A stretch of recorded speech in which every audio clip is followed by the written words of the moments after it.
โถพี่น้องเอ้ยอันนี้เป็นนักท่องเที่ยวแล้วก็มีคนน่าจะมีคนลาวด้วยที่ว่าขี่เรือโดยสารมาแต่ปากแบ่งแล้วมาล้มอยู่มาต่ำก้อนเนาะอันนี้เป็นฮานไหมเนี่ยก่อนมาฮานไหมเนี่ยก่อนแกงเลือกอ่ะแกงเลือกบักไล่พี่น้องคิดว่าน่าจะฮอตเกือบร้อยเท่าไหร่เนาะมึงส่งนี่เกือบร้อยคนเพราะว่าปกติคือคิวช่วงนี้ระดับร้อยกว่าคนพุ่นแหละคอยทุกคนปลอดภัยนะพี่น้องก็หวังว่าไล่คนคงจะลอยน้ำเป็นเนาะอยู่กองทำติงนะพี่น้องกองทำติงแต่ว่าบ่แน่ใจว่าตอนนี้ออกมาได้หมดละบ่ถ้าอยู่ทางหน้าพุ่นผู้โดยสารเมื่อกี้นี้อยู่ดอนหันอยู่เกาะหันแปลว่าเหือซวยขึ้นไปเนาะหับขึ้นไปเหือมันอยู่ทางหน้านี่พี่น้องต่ำก่อนที่ว่าจมเลยตอนนี้เรือแต่น้อยเดียวเห็นน้อยเดียวเนาะแกงเลือกก็หวังว่าทุกคนคงจะออกมาได้ก็เป็นจุดที่ว่าอันตรายสุดๆเลยบ่นี้เพราะว่าน้ำไหลแห้งหนึ่งมาซ่องมาแล้วมีก้อนเนาะหินบากหลายๆพี่น้องกำลังซวยกันอยู่มีเหือมาจอดซวยอยู่แล้วก็คนอยู่ตาฟังหุ่นก็มีเนาะอันตรายพี่น้องเอ้ยอันตรายแท้ๆอันนี้แหละว่าขี่เหือนี่อยากให้มีเสื้อชูชีพเนาะทุกคนเลยสำหรับผู้โดยสารแบบนี้เกิดขึ้นได้ทุกเวลาพี่น้องอุบัติเหตุตายแล้วเป็นยังได้นะนี่แต่ว่าลักในเป็นนักท่องเที่ยวเด้อพี่น้องเด้อนักท่องเที่ยวเพราะว่าคือคิวแลนจากปากแบ่งมาล่วงพระบางนี่ลักๆก็เป็นนักท่องเที่ยวเนาะเพราะว่าจะเป็นนักท่องเที่ยวจากยุโรปมีทางลาวทางไทยก็มีพี่น้องจมอยู่พื้นน้ำหมดเลยเหือก็ได้เคลื่อนแต่น่าจะเป็นหัวเนาะ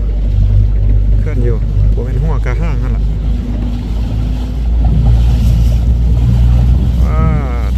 ธรรมดาดีแต่ต่ำอยู่ไกลตาฟังหน่อยหนึ่งพี่น้องจุดนั้นถือว่าไกลตาฟังหน่อยหนึ่ง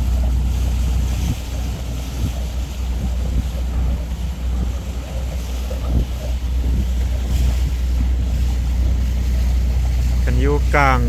แม่น้ำหรือว่าเป็นช่วงถ้าว่าเป็นช่วงน้ำไหลเนาะโดยเฉพาะช่วงฤดูฝนแบบนี้นี่อันตรายสุดเลยช่วงนั้นนี่น้ำไหลปากแห้งๆถ้าจะเป็นช่วงนั้นสว่าบก้อนนี้บเคลื่อนขึ้นมาไหมเนาะ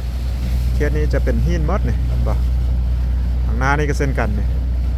อันท่ากัปตันหรือว่าโซเฟอร์เหือบฮู้บันได้ในการเรียบร้อยแล้วเนี่ยเห็นบ่กลางแม่น้ำคลองนี่เป็นแต่ก้อนแต่หินมดถ้าเป็นช่วงแรงเต็มได้หนึ่งนี่แห้ง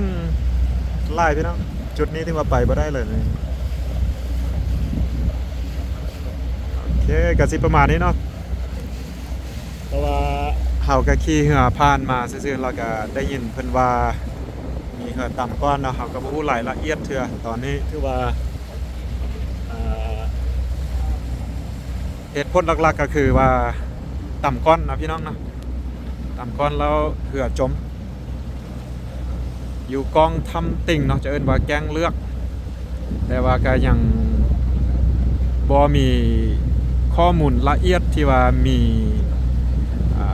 ลูกเหือหรือว่านักท่องเที่ยวจักคนอยู่ในเหือเนาะแล้วก็ทุกคนสามารถออกมาได้บ่รายละเอียดอย่างบ่ฮู้นะพี่น้องเนาะรอถ้าฟังรายละเอียดเนาะว่าเกิดยังขึ้นแท้ๆแต่ว่าเหตุผลหลักๆก็คือต่ำนั่นแหละน่าจะเป็นโซเฟอร์เหือบระวังหรือว่าบ่ลึง แล้วนำปานได้บ่ลึงทางวะเนาะประมาณนี้พี่น้องก็บ่ไกลจากทำติงอ่าออกจากนี้ไป5ทำติงนี่ก็มีแต่ประมาณขี่เหือขึ้นไปก็2-3 นาทีนี่ก็ทอดละ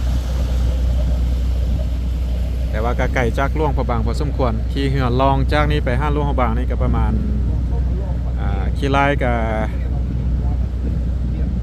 ชั่วโมงนึงนะชั่วโมงไปนิดนึงประมาณนี้แหละพี่น้องโอ้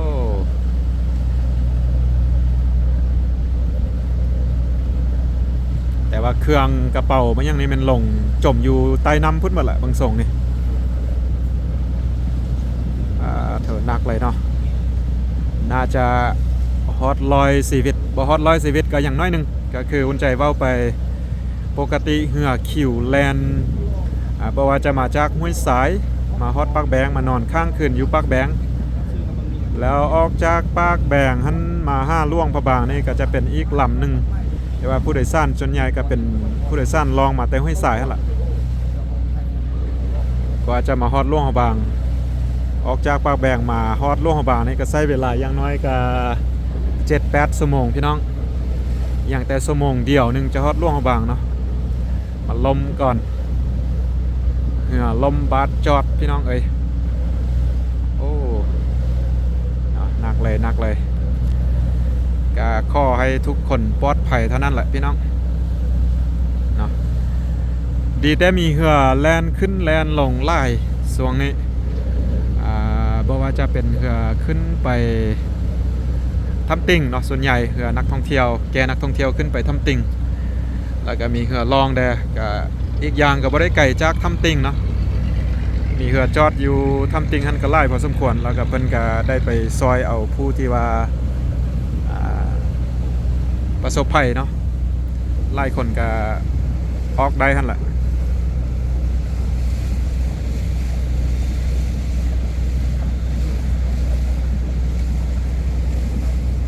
แต่ก็คืออุ่นใจว่าช่วงนี้โชคดีแต่ว่าน้ำมันบ่ไหลแห้งไปได้เนาะน้ำไหลแบบซาๆเป็นช่วงฤดูแล้งเด้อจังได้กับปรารถนาให้ทุกคนปลอดภัยพี่น้องโอเคเนาะก็สิประมาณนี้พี่น้องเนาะส่วนรายละเอียดหันเฮายังบ่ฮู้แบบแน่ชัดเนาะก็คืออุ่นใจเว้าไปอันถ้าผิดพลาดประการใดก็ต้องขออภัยเนาะอันถ้าฮู้ข้อมูลละเอียดเราจะมารายงานเติมตามหลังเด้อพี่น้องเด้อโอเคสำหรับวิดีโอนี้อุ่นใจก็สิขอจบไว้เพียงสมีกันเนาะพี่น้องก็จะลองไปล่วงพระบางเนาะก็น่าจะรอพักส่วนเกี่ยวข้องหรือว่าผู้รับผิดชอบมากวดกาคืนแล้วก็มารับเอานักท่องเที่ยวหรือว่าผู้ประสบภัยลองไปล่วงพระบางเนาะโอเคเจอกันคลิปต่อไปพี่น้องสบายดี